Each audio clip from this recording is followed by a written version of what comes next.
In a world that constantly pushes us to react, with anger, with fear, with frustration, the ability to master your emotions is not just a skill, it is a superpower. Imagine walking through your day with complete calm, no matter what storms surround you. Imagine facing insults, disappointments, even betrayals, yet never losing your inner balance. This is what the Stoics understood more than 2,000 years ago. While we cannot control the world, we can always control ourselves. Marcus Aurelius once wrote, "You have power over your mind, not outside events." Realize this, and you will find strength. That line alone is enough to change a life, if it is practiced. But too often, we forget it. We allow others to dictate our moods. A harsh word ruins our morning. A minor setback throws us into despair. A single rejection makes us question our worth. Why? Because we've given away the steering wheel of our emotional life to circumstances we cannot control. This journey is about taking that steering wheel back. It is about reclaiming the authority you always had over your inner world. And to do this, we will explore 10 timeless Stoic principles that, if practiced, will reshape your life. Each one is a tool. Each one is a reminder that the true battlefield is not out there in the world, but here, within your own mind. Now, let's begin with the first principle. The first principle: recognize what is in your control. The foundation of all Stoic philosophy is the distinction between what is within your control and what is not. Epictetus put it simply, some things are up to us and some are not. This sounds obvious, but how often do you suffer because you forget it? You worry about what others think of you, though their opinions are never truly in your control. You replay the past, though the past is unchangeable. You fear the future, though it has not yet come. To live with emotional control, you must constantly remind yourself, this is in my control. That is not. Your actions, your choices, your attitude, these are yours. The economy, the weather, the behavior of others, these are not. The Stoic trains himself to pour all his energy only into what belongs to him. When you do this, you begin to notice something remarkable: peace. Think about how much of your anxiety comes from trying to control the uncontrollable. The moment you stop fighting against reality, you feel lighter. When you stop demanding that people behave exactly as you wish, you become free. Emotional control begins here, with surrender to what you cannot change and commitment to what you can. A practical exercise: at the end of today, write down 3 things that upset you. Then ask yourself honestly, was this within my control? If yes, think of how you might improve your action next time. If no, remind yourself that suffering was optional. This daily practice sharpens your awareness and helps you separate real responsibility from needless worry. And here is the paradox: by accepting what you cannot control, you actually become more powerful. Because all your energy flows into the one thing that truly matters, your own mind. The second principle: master the pause before you react. Emotions are fast. They surge like a storm, often before we even notice them. Someone cuts us off in traffic, and anger flares. A colleague questions our work, and defensiveness rises. A loved one disappoints us, and sadness overwhelms. Most people live as slaves to these instant reactions. The Stoic, however, learns to pause. Seneca wrote, "The greatest remedy for anger is delay." That is the wisdom of the pause. Between stimulus and response, there is a small space, and in that space lies freedom. Most of us collapse that space. We feel insulted and immediately retaliate. We feel fear and immediately retreat. We feel hurt and immediately lash out. But the Stoic knows that power lives in expanding that space. Imagine training yourself so that when anger rises, you do not instantly obey it. Instead, you take a breath. You step back, mentally. You give yourself the gift of perspective before action. That pause may be just a few seconds, but it changes everything. Suddenly, you are not reacting like an animal to a trigger. You are responding as a human being with reason and choice. Think of Marcus Aurelius, who as emperor faced betrayal, war, and endless criticism. If he had reacted impulsively to every insult or slight, his reign would have collapsed. Instead, he reminded himself daily, if you are pained by any external thing, it is not this thing that disturbs you, but your judgment about it. The pause gives you time to question that judgment. Is this truly an insult, or just words? Is this really a threat, or just fear talking? This principle is not about suppressing emotions, that only builds pressure inside. It is about observing them, naming them, and then deciding whether they deserve your energy. When you pause, you gain time to reframe. Anger becomes an opportunity to practice patience. Fear becomes a chance to practice courage. Sadness becomes a reminder of what you value. Here's a practical way to train this. Whenever you feel an emotion rising, silently say to yourself, pause. Then breathe deeply, in and out, 3 times. During that breath, ask, what would my highest self do here? This breaks the chain between feeling and reaction. Over time, the habit grows stronger, and the pause becomes natural. Let's make this real with an example. Imagine receiving harsh criticism online. The instinct is to defend yourself instantly or to attack back. But if you pause, you recognize, this comment reflects the other person's state of mind, not your worth. Maybe you even see it as a lesson in humility or patience. You respond calmly, or perhaps not at all. And in that choice, you remain unshaken. The pause does not make you weak, it makes you unbreakable. Because when you no longer react like a puppet pulled by every string of emotion, you reclaim control. The world can provoke, but it cannot dictate your actions. That is freedom. That is strength. Ask yourself now, how many mistakes in your life came because you reacted too quickly? How much regret could have been avoided if you had paused? The Stoic pause is not just a technique, it is a way of living deliberately instead of blindly. So the second step toward emotional control is simple yet profound. Master the pause before you react. In that pause lives wisdom, freedom, and the path to inner peace. The third principle, reframe challenges as training for the soul. Life will never stop presenting you with difficulties. People will insult you, plans will fall apart, and unexpected burdens will land on your shoulders when you least expect them. Most people see these events as unfair interruptions to their happiness. The Stoic, however, views them differently. To the Stoic, challenges are not punishments, they are training. They are the weight that strengthens the muscle of the soul.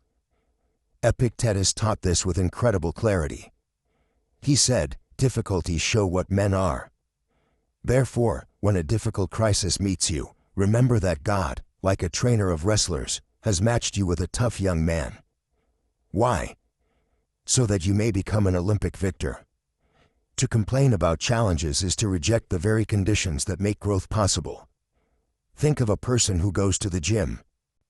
They do not curse the heavy weights, they welcome them, because lifting those weights builds strength. In the same way, a Stoic welcomes life's struggles, because those struggles build character. Without resistance, there is no growth. Without pain, no resilience. Without obstacles, no greatness. Marcus Aurelius reminded himself daily, the impediment to action advances action. What stands in the way becomes the way. This is perhaps the most famous Stoic teaching, what blocks you becomes the path forward. Instead of asking, why me, the Stoic asks, how can I use this? Let's make this practical. Suppose you lose your job. Many would collapse into despair. But the Stoic reframes it as training. Losing this job becomes an opportunity to practice adaptability, to re-examine priorities, and perhaps to pursue a more meaningful path. Or imagine betrayal by a friend. Instead of drowning in bitterness, the Stoic sees it as training in forgiveness, patience, and resilience. When you adopt this perspective, challenges stop being enemies. They become sparring partners, sharpening your mind and spirit. Even suffering, which seems unbearable, can be reframed. Seneca, who faced exile, illness, and political enemies, wrote, Fire tests gold, misfortune tests brave men. What tests you reveals you. It shows whether your philosophy is real or only words. Here's an exercise. Each evening, review your day and list the difficulties you faced. For each one, ask yourself, what was this training me for? Perhaps impatience was training you for patience, or conflict was training you for diplomacy.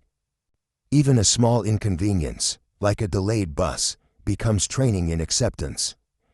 Over time, you begin to see life not as chaos but as a curriculum designed for your growth.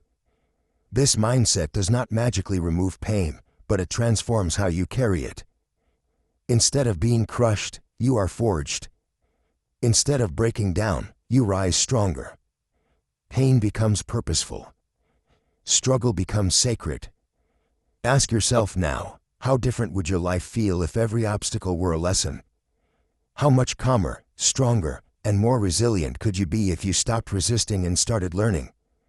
The world will not get easier, but you will grow tougher. And that toughness is the foundation of emotional control. So the third principle is this: reframe challenges as training for the soul. Each difficulty is not an enemy, but a teacher. And if you can learn to see life this way, you will stop fearing hardship and start embracing it as the path to your highest self. The fourth principle: control what you can, release what you can't. Imagine for a moment how much energy you waste each day worrying about things outside your control. You can't control the weather, yet you complain when it rains. You can't control traffic, yet you rage at every red light. You can't control the thoughts and actions of other people, yet you let them dominate your peace of mind. The Stoics believed this was one of the greatest traps of human life, to fight battles that cannot be won. That's why Epictetus, in the very first lines of his Enchiridion, laid down what is perhaps the most important Stoic teaching of all: some things are in our control and others not. In our control are opinion, pursuit, desire, aversion, and, in a word, whatever are our own actions. Not in our control are body, property, reputation, command, and, in a word, whatever are not our own actions. This is the dividing line. The world outside you belongs to fortune, the world inside you belongs to you. And happiness depends on understanding the difference. Think about it this way: you can't control whether the storm comes, but you can control how you prepare for it. You can't control whether someone insults you, but you can control whether you take it personally.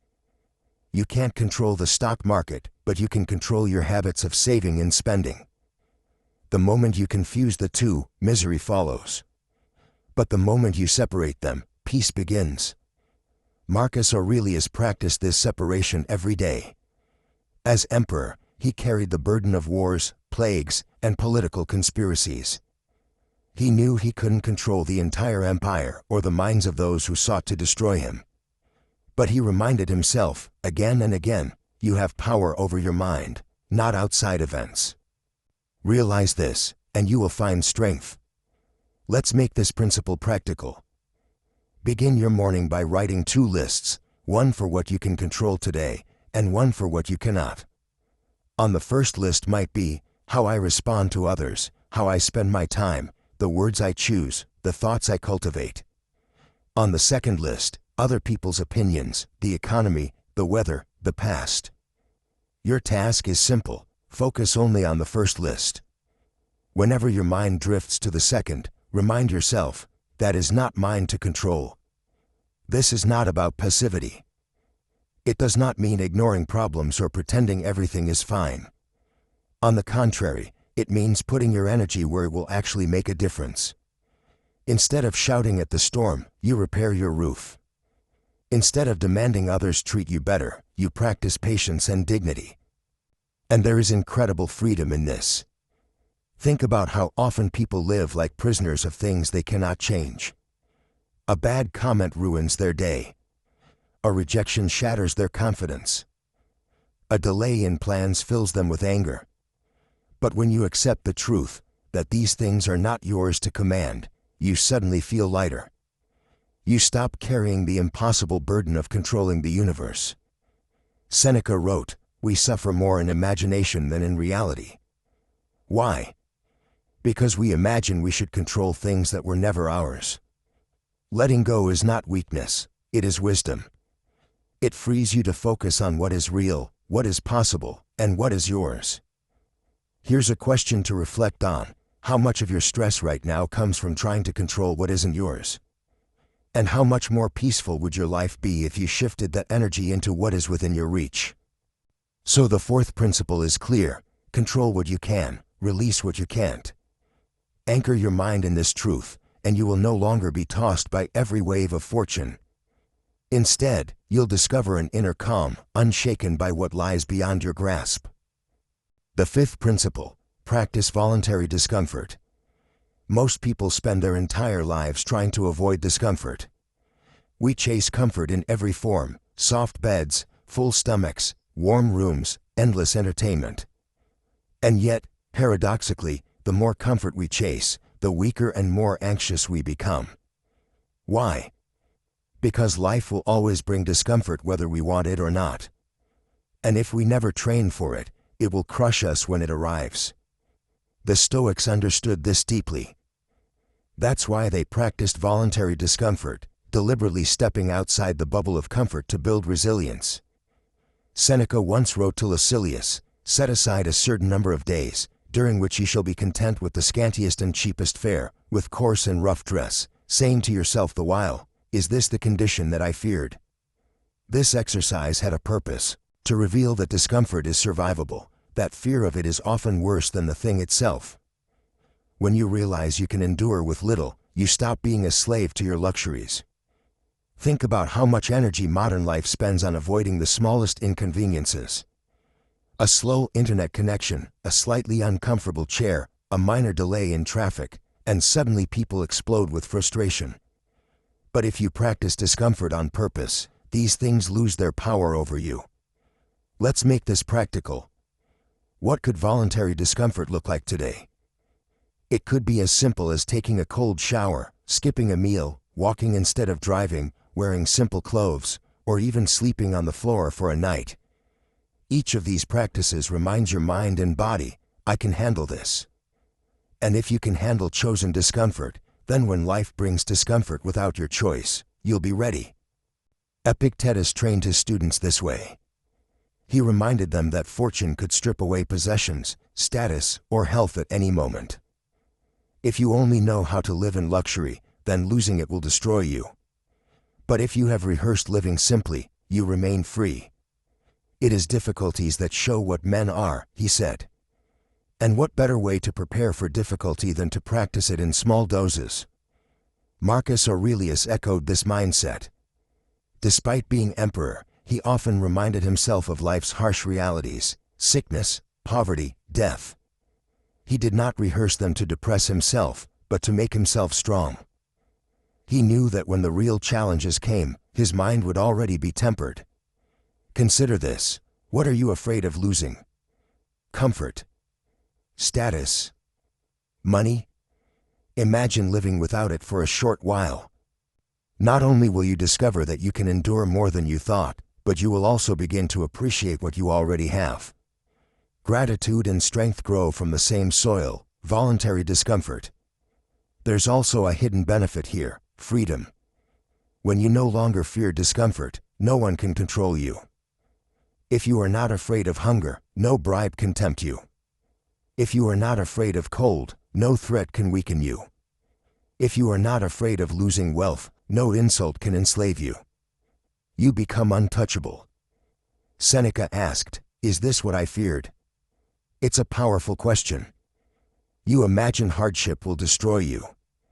Then you face it, even in small practice, and you realize, it's not so terrible. You survive. You are stronger. You are freer. So here is your challenge: choose one small act of voluntary discomfort this week. Nothing extreme. Just enough to remind yourself of your own strength. And when you do, ask yourself, is this what I feared? Because the truth is this: the more you run from discomfort, the more it chases you. But the more you turn to face it, the weaker it becomes. This is the Stoic way of training the mind and body to endure life's storms before they even arrive. The fifth principle is simple but profound. Seek out discomfort, not because you love pain, but because you love freedom. In every small practice of hardship, you are building a fortress of resilience inside yourself, one that no power in the world can take away. The sixth principle, reframe obstacles as opportunities.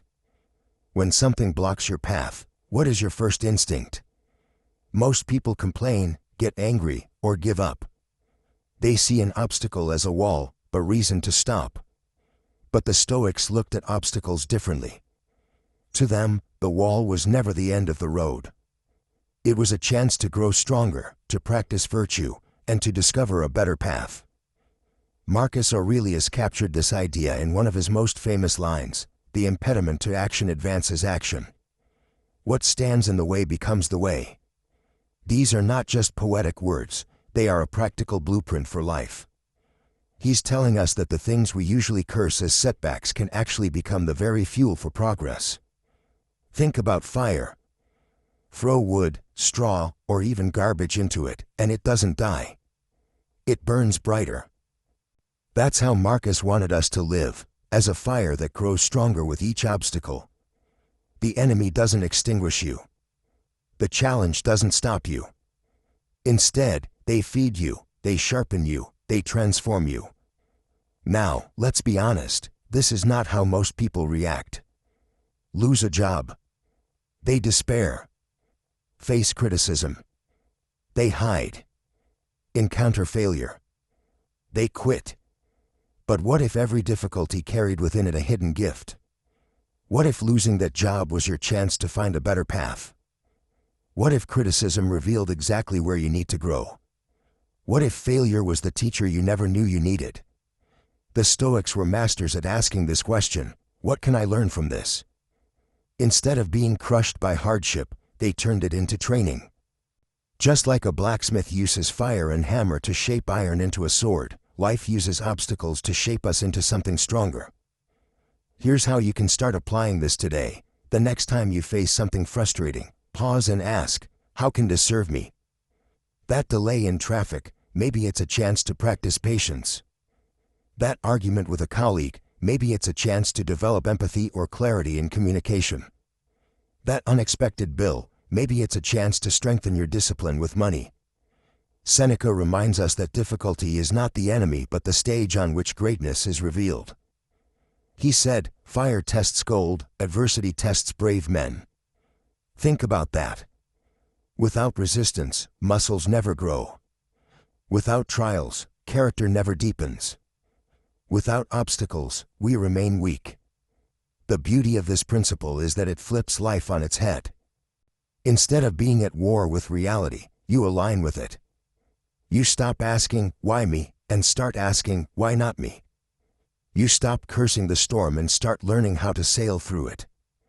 You realize that every obstacle is an invitation to practice strength, patience, courage, or wisdom. This doesn't mean you will love every obstacle. Pain is still pain, loss is still loss. The Stoics never denied that life can hurt. But they taught that within every hurt lies the seed of growth. Your task is to find it. Marcus Aurelius, even as emperor, faced betrayals, wars, plagues, and endless stress. But instead of drowning in self-pity, he reminded himself daily, what stands in the way becomes the way. His reign wasn't defined by perfect conditions but by his response to imperfect ones. Imagine living with this mindset. Imagine facing every difficulty with a quiet confidence, this too can serve me. Suddenly, you are no longer a victim of circumstances.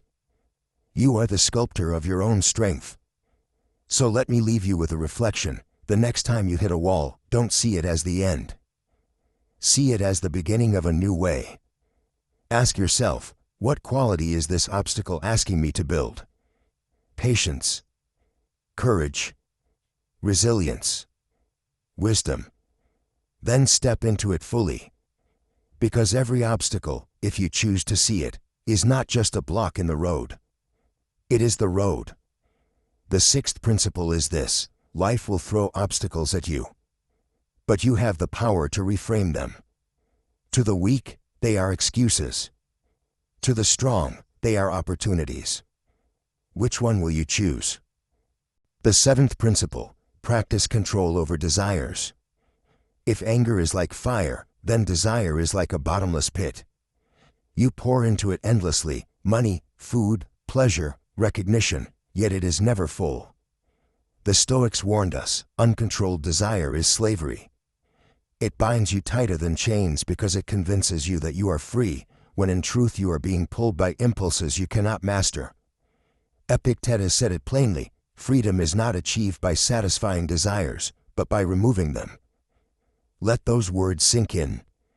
Real strength is not found in indulging every craving, but in having the discipline to say no to yourself. Look at modern life. We live in a world designed to inflame desire. Advertisements scream, buy this and you will be happy. Social media whispers, be like them, have what they have, or you are missing out. Every click, every scroll, is a temptation engineered to make you feel empty until you consume. And the more you feed the hunger, the hungrier it grows. The Stoics saw this trap long ago. Seneca warned that the person ruled by desires is never satisfied, because desire expands faster than fulfillment. Today it's a new phone. Tomorrow it's a bigger house. Next year it's recognition, status, endless applause.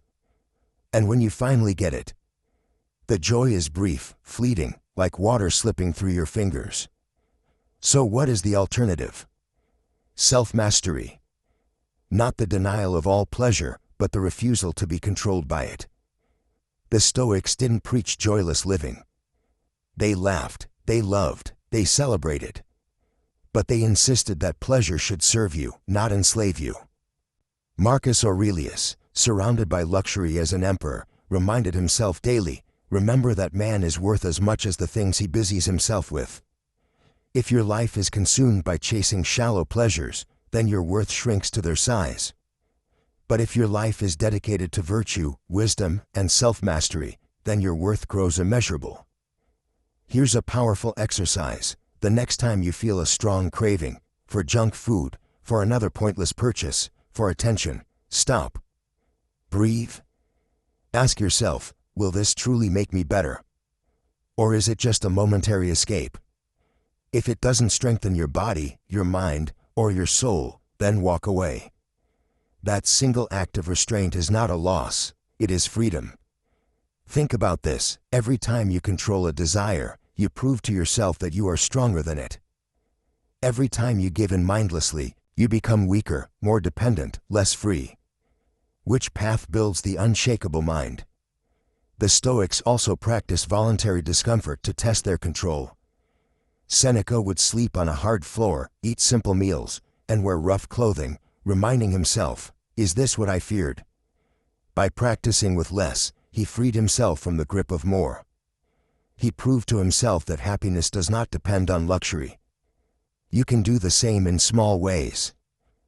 Skip that unnecessary indulgence. Choose simplicity when the world screams excess. Train your mind to be content with little, and you will discover that you already have more than enough.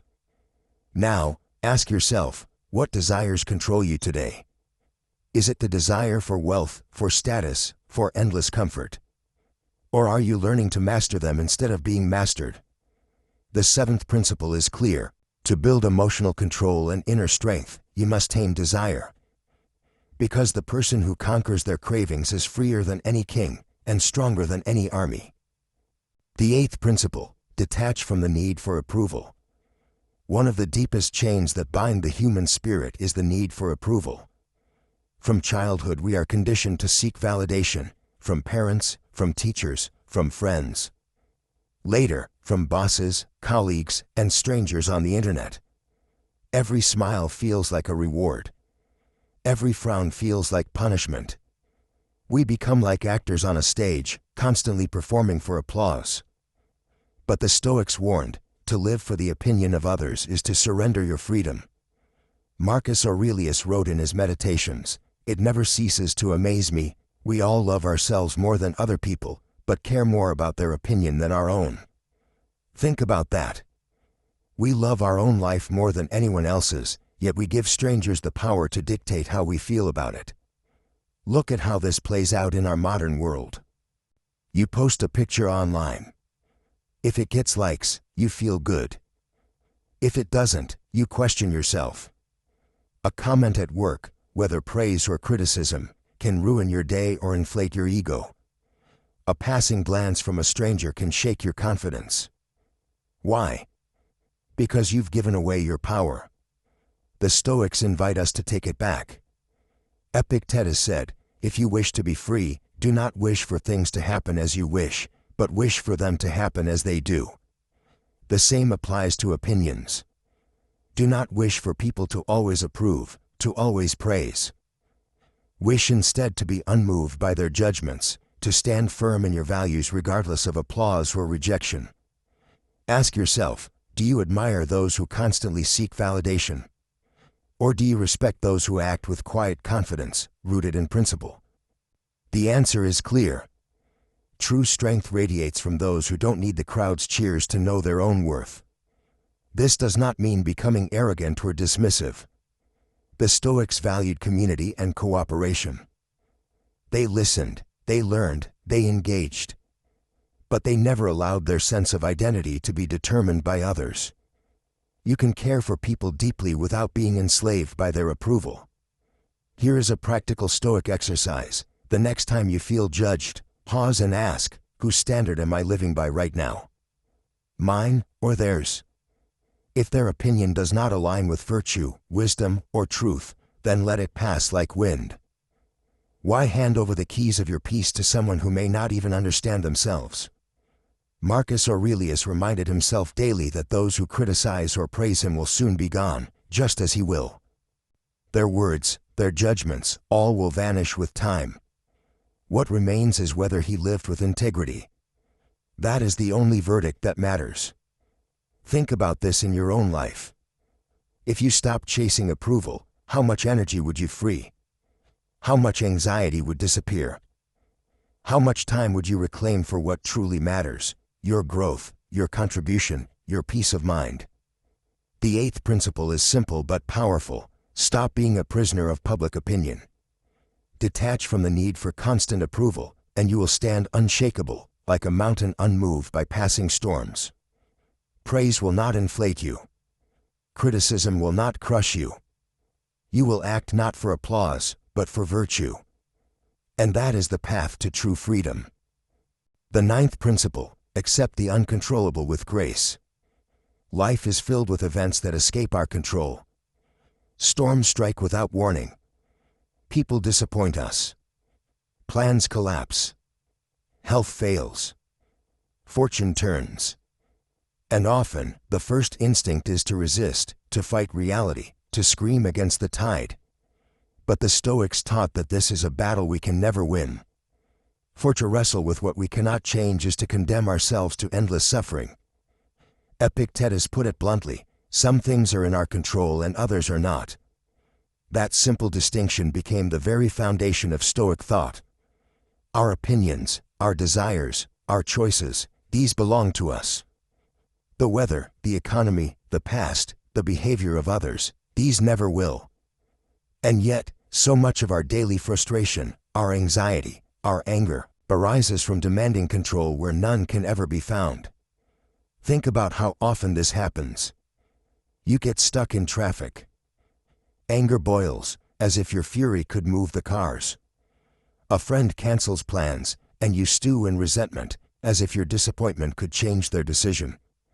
A sudden illness arrives, and you waste precious strength wishing it away instead of meeting it with courage. Every moment spent in resistance is a moment stolen from peace. Marcus Aurelius reminded himself, you have power over your mind, not outside events. Realize this, and you will find strength. This is not passive resignation. It is active wisdom. Acceptance is not giving up, it is choosing not to waste energy on the impossible. It is learning to bend with the storm so you do not break. Imagine holding two circles in your mind. One contains what you can control, your thoughts, your actions, your attitude. The other contains everything else. The Stoics urge us, Keep your focus in the first circle. The more you obsess over the second, the more fragile you become. The more you root yourself in the first, the stronger you grow. Here is a practical exercise. Each evening, write down the day's challenges. Then, next to each one, ask, was this in my control or not? If it was, note how you could have responded better. If it wasn't, release it. Train your mind daily to let go of what was never yours to begin with. Now picture how different your life could be with this habit. Instead of raging at the rain, you carry an umbrella. Instead of cursing delays, you use the extra time to reflect, to learn, to breathe. Instead of being destroyed by betrayal, you remind yourself, I cannot control another's choices, but I can control my own dignity, my own response. Seneca captured this truth in a single line: a wise man is content with his lot, whatever it may be, without wishing for what he has not. Contentment is not about having everything you want. It is about no longer being enslaved by things beyond your grasp. Ask yourself now, how much of my suffering comes not from events themselves, but from my refusal to accept them?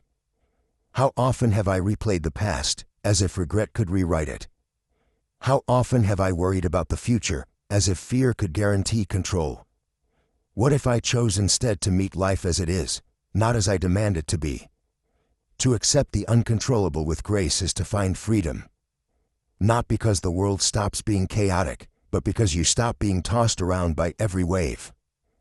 You become like a calm harbor amid the storm, steady in the knowledge that while you cannot command the sea, you can always command the ship of your mind. The ninth principle teaches us this: stop wasting strength on what you cannot change. Redirect that energy toward what you can, your choices, your virtue, your inner state. When you practice this daily, you will find that peace is not the absence of chaos, but the art of standing unbroken within it. The 10th principle: practice gratitude as a shield. Gratitude. A word so often repeated that it risks sounding cliché. Yet for the Stoics, gratitude was not a polite gesture or a seasonal ritual, it was a shield. A shield against bitterness, envy, despair, and the endless hunger for more. They understood something modern minds often forget: a grateful soul is an unshakable soul. Marcus Aurelius, ruler of the vast Roman Empire, woke each morning with a reminder: when you arise in the morning, think of what a privilege it is to be alive, to breathe, to think, to enjoy, to love. Think about that. A man burdened with the heaviest responsibilities in the world, surrounded by politics, war, and betrayal, still paused to marvel at the miracle of simply being alive. Gratitude shifts the ground beneath your feet. Where others see scarcity, you see abundance. Where others complain about obstacles, you see lessons. Where others are paralyzed by what they lack, you stand firm in what you already possess. Gratitude does not erase pain, but it transforms pain into perspective. Imagine two people facing the same hardship. One curses fate, asking, "Why me?" The other whispers, "Thank you for the chance to grow." Which of them will endure with dignity? Which of them will crumble? The Stoics knew the answer: it is not the hardship that breaks us, it is the meaning we attach to it. Gratitude arms us with a meaning that strengthens rather than weakens. Seneca wrote, "Nothing is more honorable than a grateful heart." Gratitude, for him, was a practice of the wise. Even when fortune turned cruel, he sought reasons to be thankful: for resilience, for friendship, for the opportunity to exercise virtue. For the Stoic, every challenge is secretly a gift, for it tests the quality of your character.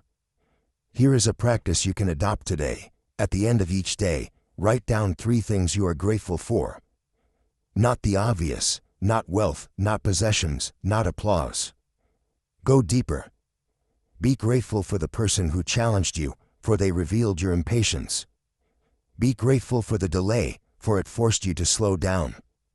Be grateful for the mistake, for it taught you humility. Gratitude is not blind, it is piercing, seeing the hidden value in all things. Now ask yourself, what would change in my life if I approached each morning with gratitude instead of complaint?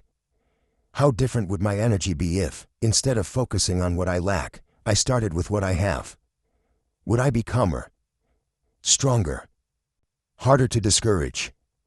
Gratitude is also the antidote to envy. In today's world of endless comparison, where everyone's life is displayed like a highlight reel, envy corrodes our peace. But gratitude cuts envy at its root. When you are grateful for your own journey, you no longer obsess over someone else's. Their success does not diminish you. Their wealth does not steal your joy. You realize there is enough light for everyone. Marcus Aurelius reminded himself, "Do not indulge in dreams of what you have not, but reckon up the chief of the blessings you do possess, and then thankfully remember how you would crave for them if they were not yours." This simple shift, to imagine losing what you already have, awakens fierce gratitude. Your ordinary day, your health, your loved ones, even the roof above your head, these would seem like treasures if suddenly taken away. Gratitude also steels you against despair. When everything appears dark, the grateful mind still finds a spark. Even in loss, there is memory. Even in struggle, there is growth. Even in failure, there is the seed of wisdom. Gratitude trains you to see these sparks, to gather them, to shield your spirit when the storm rages.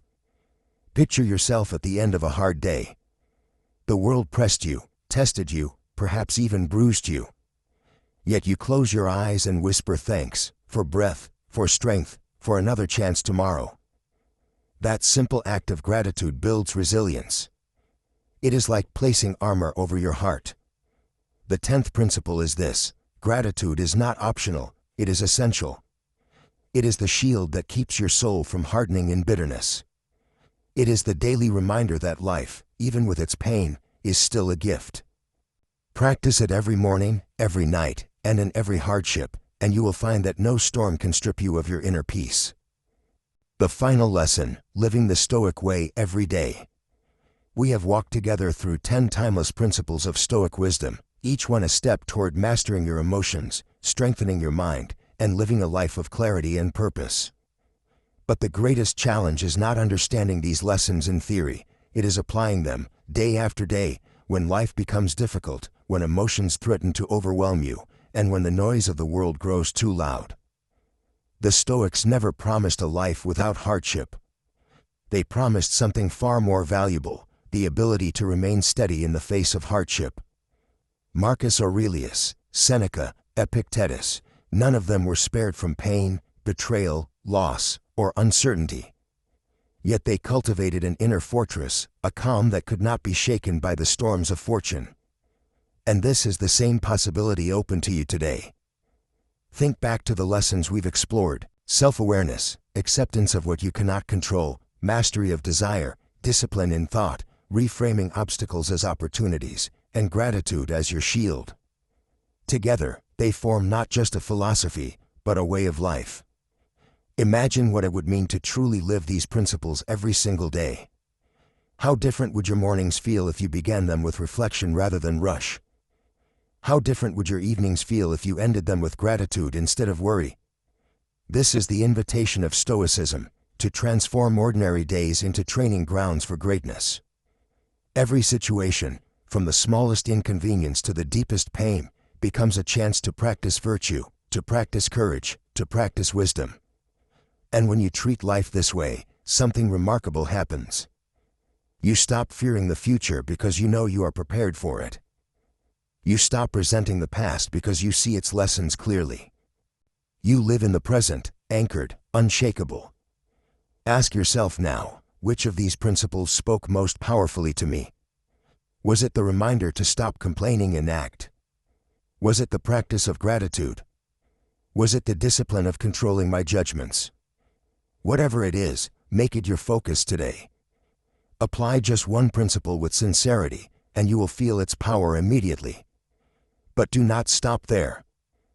Growth is not a single decision, it is a discipline.